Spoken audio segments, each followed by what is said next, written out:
Good morning and welcome back to Margin. This morning we're going to talk about what will be your financial legacy. So let's jump right into it.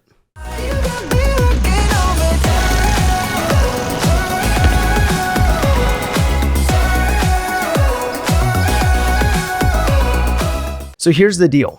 You actually have to plan your financial legacy, the legacy you leave behind when it comes to your finances.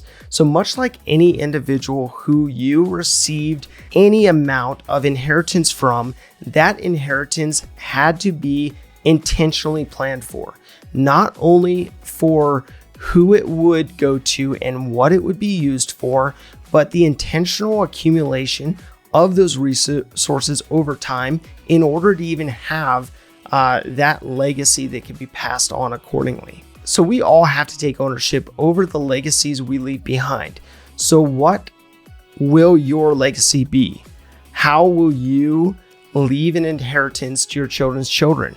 Or will you be able to? So I stress the importance of having both the defense of protecting the ground that has been gained, but also the offense of taking new ground when it relates to your personal finances. So it's so important that we are not just good savers, but we're also good investors.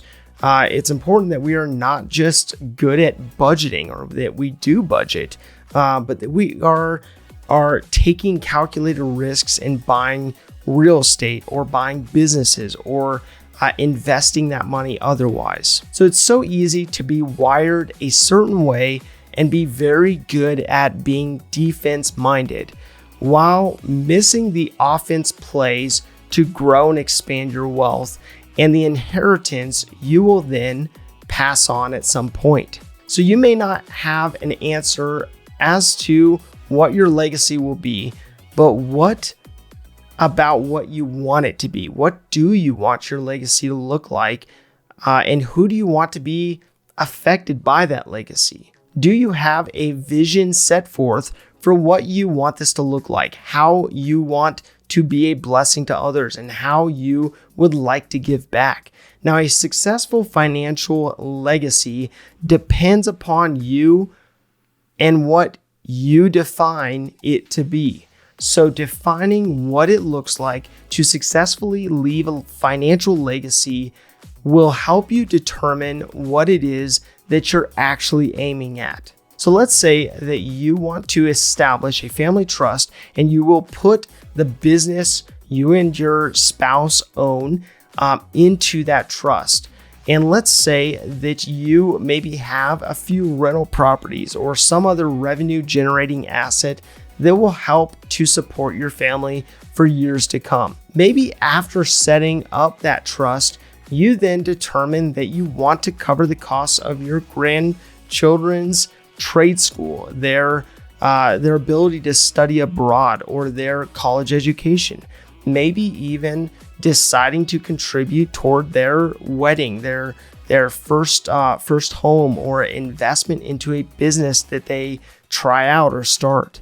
Maybe you even set up a nonprofit foundation to give to and support a certain sector or group of people, or some other cause that is part of your of what really matters most to you. Now, the options are truly endless. I mean, this was a list of a bunch of ideas, but you have to choose to be wise with what you are entrusted, to live within your means, and to grow what you have worked hard for, and to decidedly be a blessing to a cause bigger than yourself. So that's probably the harder part, is figuring out how you want to leave a legacy, and then you can determine the what. What will it look like? Now, figuring out creative ways to have your legacy carry forward in a multidimensional way will allow you to be a blessing to those who may have never even met you at that point. So know that saving for retirement, building equity into your home, owning properties, starting businesses, living within your means and on a budget, having life insurance, to name some, just a few, are ways always to ensure that you leave a financial blessing and not a financial burden to those that matter most to you. Now, as I've stated before, your legacy is so much more than what you pass down in the way of an inheritance to another. So in this process, you may consider what you are going to be intentional with establishing and then passing down in other ways besides just finances.